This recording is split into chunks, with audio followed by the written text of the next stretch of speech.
Bonjour mes amis. Hier, j'ai fait une vidéo de 25 minutes sur les attentats de Trèbes. Et puis après l'avoir écoutée, j'ai décidé de la supprimer, de ne pas la diffuser du tout. Je me suis dit, un blogueur ne peut pas dire ça. Je peux vous dire ce qu'il y avait dedans. Je peux vous le dire de manière peut-être un peu moins sévère que dans la vidéo originale. Si vous voulez, l'attentat de Trèbes n'est pas le pire attentat que la France ou l'Europe ait connu en termes de bilan, si vous voulez. Il a un bilan de 4 personnes. C'est l'équivalent d'un accident de voiture. Par contre, historiquement ou symboliquement, il semble représenter quand même un tournant extrêmement dangereux parce que jusqu'à cet attentat-là, ou bien avant cet attentat-là, euh, les terroristes étaient souvent présentés comme des loups solitaires, comme des personnes isolées. Quand on allait filmer ou poser des questions dans leur communauté, les gens disaient oui, c'était quelqu'un de gentil, c'était un homme serviable. Un autre dit qu'il était un petit peu taciturne, mais ça n'allait pas plus loin. Cet attentat a quand même permis de faire tomber les masques. C'est-à-dire qu'il n'y a plus personne qui a peur de personne.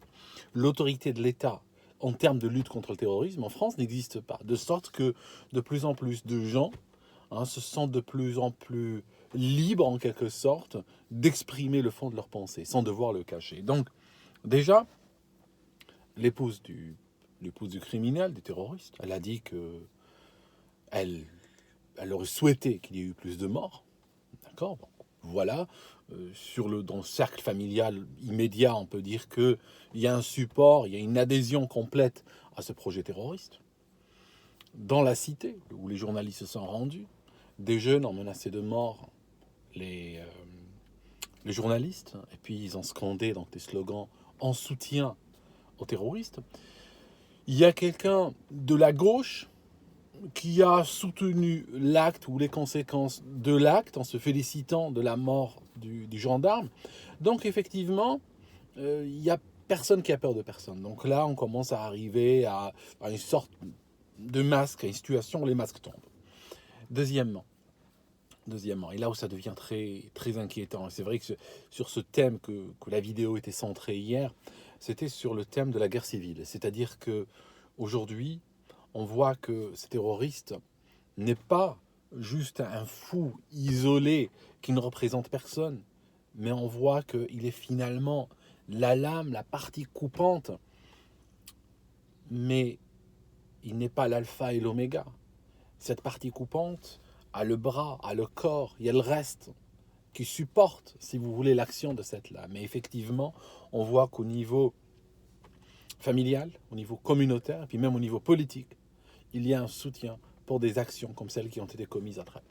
Et ces actions mettent en trajectoire de collision de France. Et c'est pour ça que j'étais extrêmement inquiet sur l'évolution possible de cette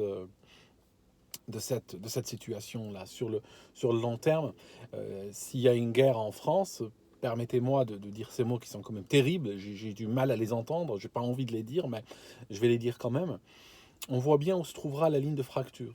Elle ne se trouvera pas nécessairement, elle n'épousera pas de manière parfaite des lignes ethniques, mais elle épousera des lignes religieuses et des lignes politiques. On voit bien que l'islamo-gauchisme n'est pas un fantasme, c'est une réalité.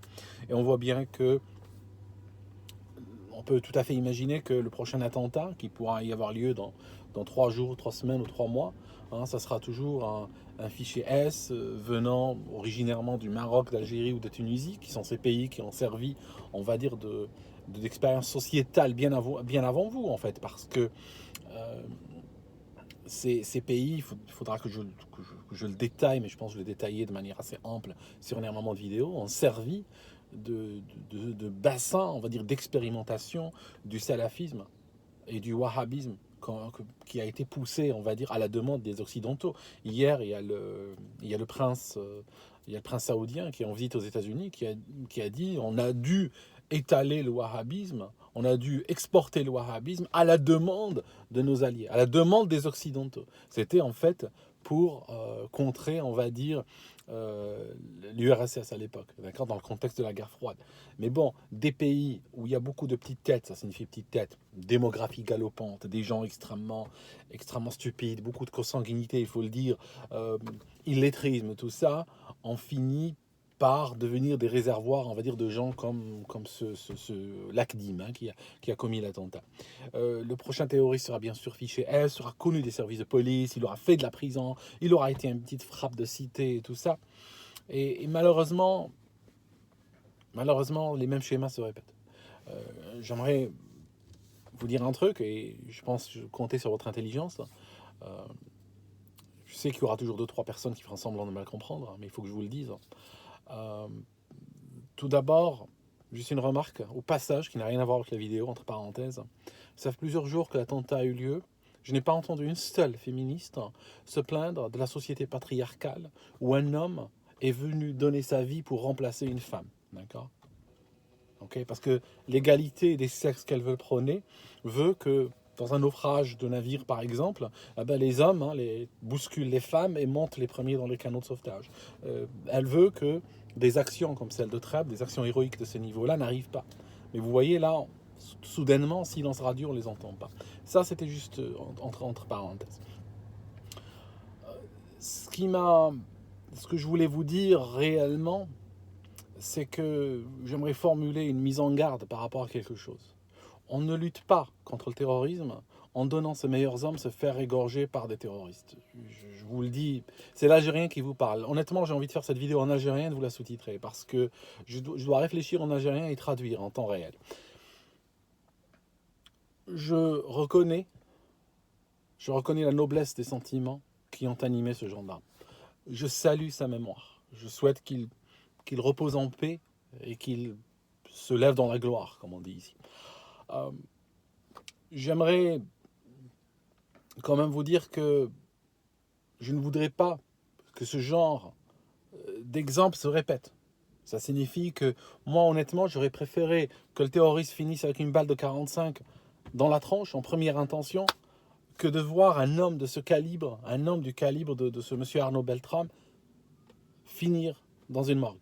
Vous voyez ce que je veux dire?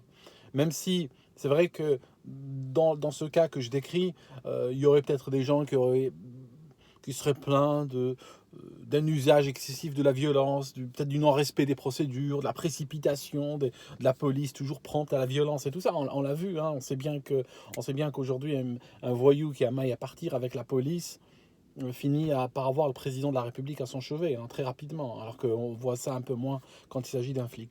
Mais ce que je cherche à vous dire, c'est que les terroristes, il faut les buter dans les chiottes, hein, comme le disait Poutine. Il ne faut pas leur laisser de marge, il ne faut pas leur parler, il ne faut pas leur faire l'honneur de dialoguer avec eux, d'échanger avec eux, de faire des contrats moraux avec eux ou autre.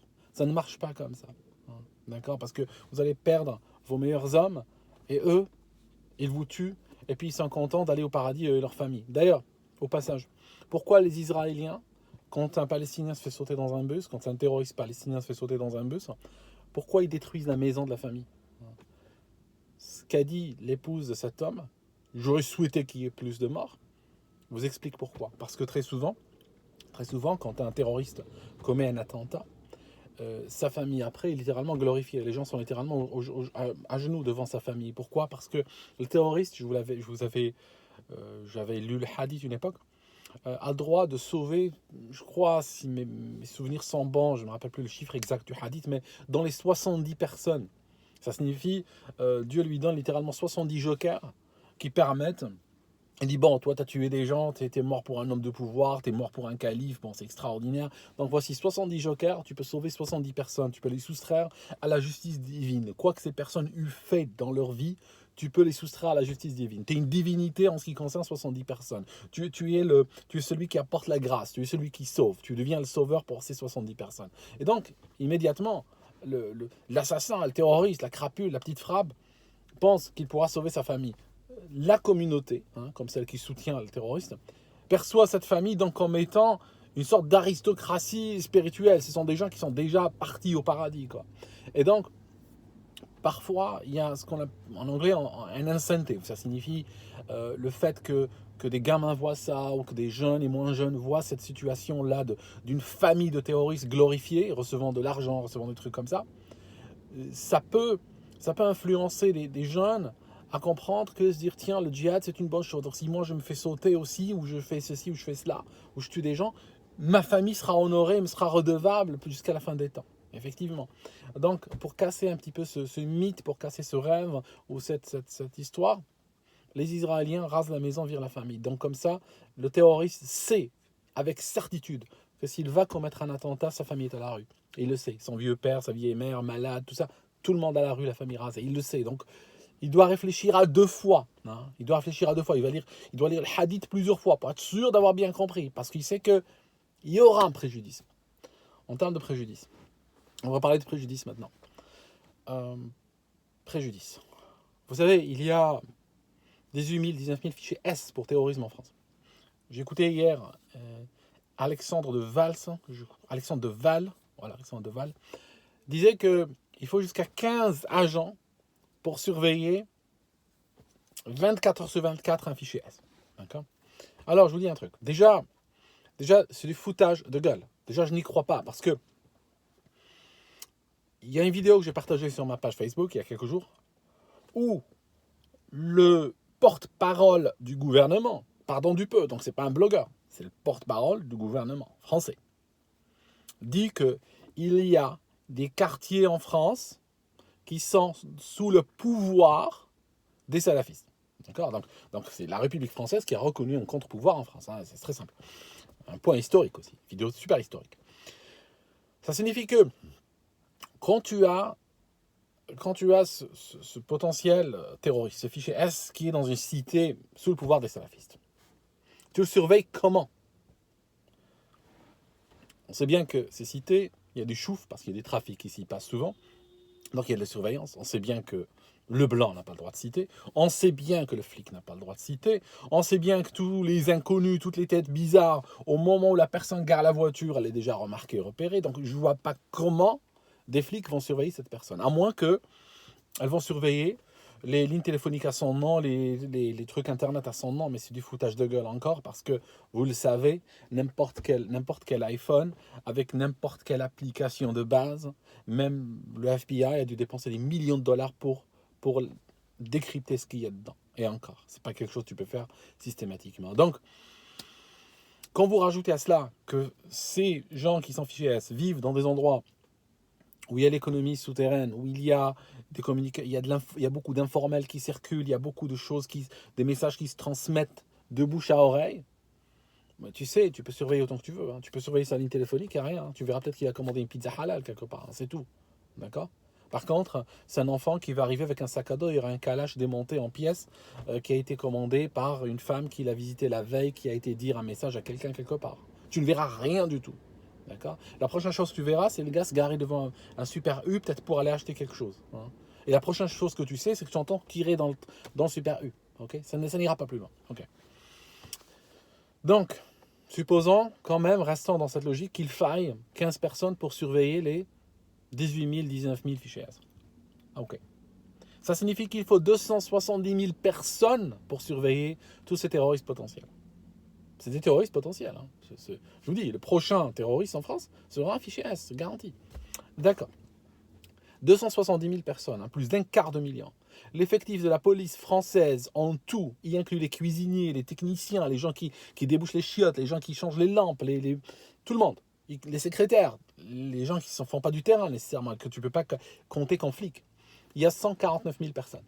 D'accord ? 149 000 personnes, 149 000 employés dans les listings de la police française. D'accord ? Donc, c'est impossible. Je vais dire un truc. Combien de personnes dans cette police-là parlent l'arabe ? D'accord ? Parce que, malheureusement, on parle le maghrébin, parce que ce n'est pas des Saoudiens. Hein. Je suis désolé, les Saoudiens ne commettent pas d'attentats terroristes. Hein. Combien de ces flics parlent-ils l'arabe ou les dialectes du Maghreb ? Et dans ceux-là, combien comprennent-ils les codes des islamistes ? Hein, quand un code religieux est utilisé ou autre, combien comprennent-ils ? Je sais le chiffre, parce que je l'ai obtenu. Mais bon, comme je blogue responsable, je ne vais pas vous le dire. D'accord ? Je vais le garder pour moi. Mais honnêtement, je préfère ne pas vous le dire. Sincèrement. On passe à autre chose. En tout cas, il y a un problème là-dedans. C'est que moi, ce que je vois, c'est que si demain, des enquêtes vont révéler 12 personnes susceptibles d'être ajoutées au fichier S, j'imagine que c'est une catastrophe pour la police. Parce que ça signifie qu'il va falloir trouver pratiquement dans la nuit 200 fonctionnaires pour surveiller ces gens-là. Donc, le fichier S, lui, sa vie ne change pas. Le fichier S, lui, il continue ses sympathies terroristes, il continue ses fréquentations terroristes, il continue à planifier, il continue à chercher comment fabriquer des bombes sur Internet et tout ça. Lui, il est tranquille, il n'est pas emmerdé. Qui est emmerdé? Les services de l'État. Parce que soudainement, ils ont un autre dans le fichier. Il va falloir le surveiller encore. D'accord? Et il faut que le préjudice change de camp. C'est ça le truc. Idéalement, si les Français, si cette République avait vraiment envie de lutter contre le terrorisme, elle changerait. Le préjudice changerait de camp. Ça signifie quelqu'un qui est fiché S, automatiquement par décision administrative, il reçoit une lettre, vous êtes fiché S. Ça signifie à partir de cet instant, il n'a plus le droit de se déplacer en dehors du département sans signaler à la police. Il doit les signer chez les flics chaque semaine. Il n'a plus le droit de posséder un compte en banque. Il n'a plus le droit de conduire un véhicule. Il doit rendre son passeport. Il doit rendre son permis de conduire, etc. Ça signifie créer dans sa vie, en faire un citoyen de seconde zone. Ça signifie que c'est lui qui se surveille. C'est lui qui doit ramener. Il peut, par exemple, ils peuvent créer un sorte de compte spécial à la poste ou autre, qui est la seule façon pour lui de dépenser. Il n'aura plus le droit de posséder sur lui plus que 10 euros. Sinon, c'est la prison immédiate. Et donc, à ce moment-là, c'est lui qui se surveille lui-même. C'est lui qui vient chez les flics. Il n'y a plus besoin de 15 flics là, par personne. C'est lui qui vient chez les flics et qui leur montre les listings de son truc. Hein, de son compte en banque, de ses dépenses et déplacements et tout ça, littéralement. Okay, c'est lui qui se surveille lui-même. Et puis, les flics pourront juste, de temps en temps, vérifier que le gars adhère. Et s'il voit qu'il sort s'il l'arrête par hasard, il trouve 50 euros sur lui, bon ben voilà, quoi, automatiquement 2 ans de prison, un truc comme ça. Vous voyez? Il faut leur rentrer dedans, il faut que leur vie change. Or, le problème aujourd'hui, quelqu'un qui est fiché S, pour sympathie terroriste ou projet terroriste et tout ça, il n'y a rien qui se passe. Jusqu'au moment où il passe à l'action, mais là c'est trop tard. D'accord? Mais ça, c'est le minimum que je vous donne, hein. C'est le minimum, hein. C'est pas énorme, mais bon, on n'en est pas là. C'est parce qu'ils ne cherchent pas des solutions. Je veux dire, c'est pas que l'État un dossier et puis il n'y a pas de solution possible. Il y a des solutions possibles. Il y a des solutions possibles et imaginables. Mais ça ne les intéresse pas. Ils ne sont pas du tout dans cette rationnelle.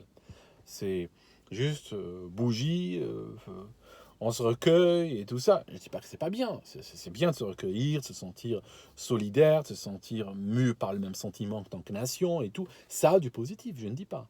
Mais ça ne doit pas s'arrêter là.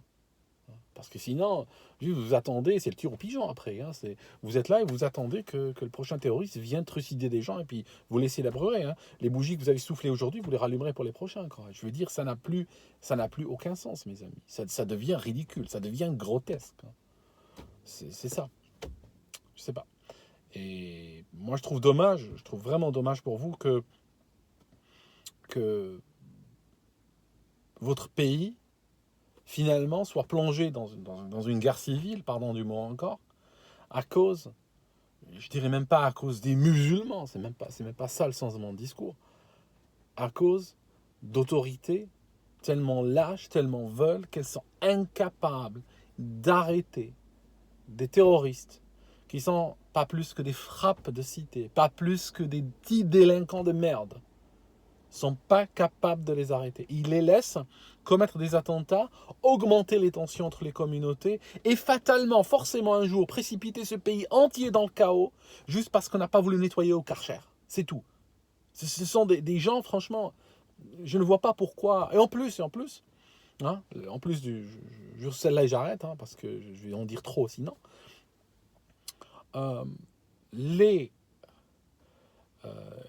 Les frappes de cité, hein, les frappes de cité qui ont vu juste comment utiliser une arme sur Internet ou dans des films, hein, pas plus, sont capables aujourd'hui de causer des morts en France, sont capables de tuer des gens en France. Ça représente un problème sécuritaire qui devient inextricable. Vous êtes d'accord avec moi? Les autorités ne savent pas comment gérer le problème de voyous du niveau de ceux qui tuent pour une cigarette ou pour un regard, qui deviennent islamisés jusqu'au trognon, obsédés du califat parce qu'on les a élevés depuis leur enfance comme ça, et qui n'ont aucune empathie pour tout ce qui vit, et qui vivent de haine. Ces crapules-là, avec un QI, je dois le signaler malgré tout, proche de celui d'un petit singe, c'est clinique ce que je dis, c'est pas une insulte, ceux-là représente un problème sécuritaire pour une nation qui a la bombe atomique, hein. Retenez bien cela, hein. Donc une nation nucléaire qui fait partie des grandes puissances militaires du monde, mise à genoux par des fils de pute de cité. En Algérie, ces gens-là, on les attrapait dans des coins, on leur donnait tellement de gifles, tellement de raclés, qu'ils disparaissaient de la circulation. Chez vous, ils sont en train de vous mener par le bout du nez. Des gens qui recevaient des raclés dans les cités algériennes. D'accord? Ils les prenaient dans des voitures, ils les emmenaient, ils mettent dans l'arrière de la voiture, et deux gars qui montent derrière, ils l'emmènent dans un terrain de vague, ils lui donnent la raclée de sa vie. Je peux vous dire que pendant des mois, tu ne le vois pas. Ils ne lèvent même plus la voix après.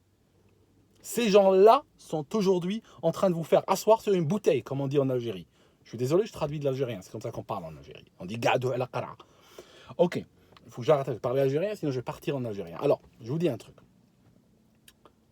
Vos autorités veulent ramener des terroristes professionnels depuis la Syrie. D'accord? Des petits voyous n'ont pas pu les gérer, ils vont ramener des terroristes professionnels. Ils veulent ramener 258 terroristes. D'accord? Et ils vont les lâcher en France, et ils vont les rentrer dans un fichier S, et puis les surveiller. Et comme ça, quand ils entendront boum quelque part, ils diront, tu sais quoi, ce nom? Ah oui, ah mais Redouane, machin, ah ben oui, ben tu vois, il est là. Ah, regarde la ligne là, il est là. D'accord?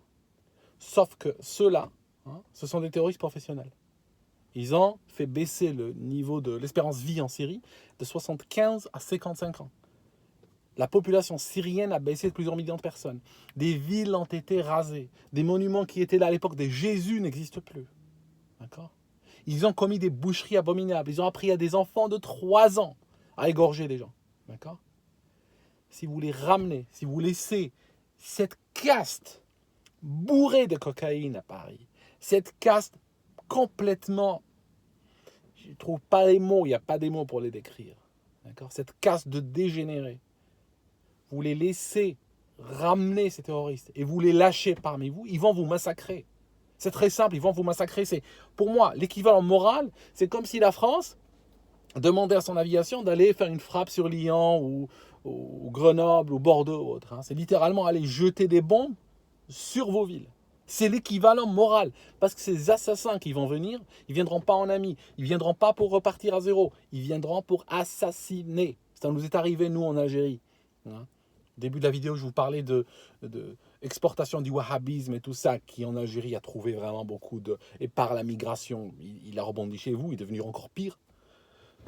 Hein, parce que vous l'avez fini par l'obtenir, l'islam de France. Hein, depuis le temps que vous l'appelez de vos voeux, vous l'avez maintenant. Hein, c'est même pas du sunnisme ou du chiisme, c'est l'islam de France. Hein, c'est un islam à part. Je veux dire, les islamistes français ou belges, littéralement, ils choquent les islamistes algériens. Quoi. D'accord? Et ça, c'est ce qu'on appelle l'islam de France. Hein, c'est très particulier. D'accord? Donc, je disais que... Voilà, vous avez compris ce que je disais, de toute façon. Ça sert à rien que je le redise encore. Ok, mes amis, je vous laisse. Je me rends compte que cette vidéo est pire que celle d'hier, après tout. D'accord? C'est...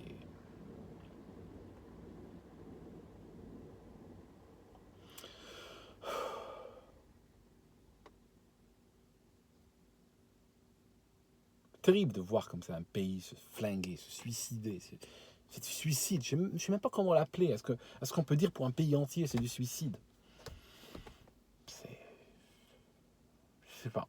Je sais pas ce qu'il y a à faire, mais... Il faut qu'on arrête ça. Il faut qu'on trouve le moyen d'arrêter tout ça. Comment? Je sais pas. Je sais pas. C'est pas que les solutions manquent. Les solutions existent. Les gens qui sont à votre tête n'en veulent pas. Ils jouent le pourrissement, c'est tout. Ils jouent le pourrissement. Ils veulent plus d'attentats, ils veulent plus d'insécurité. Alors, calcul peut-être stupide. Ça fera remonter le Front National et comme ça, dans X années, quand il y aura des élections, la presse, les humoristes, les acteurs, les chanteurs, les intellectuels, les églises, tout ça, diront, ben voilà, il faut voter contre le Front National et puis le peuple votera contre. Hein. C'est peut-être ça, je sais pas. Sauf que ça sert à quoi de jouer à cela si on détruit le pays? Parce qu'au bout d'un moment, il n'y aura plus de pays, hein, c'est clair. Enfin, j'avais envie de vous parler de salafisme. Je pense plus le temps. Je pars sur le salafisme, on en a pour 2 heures encore.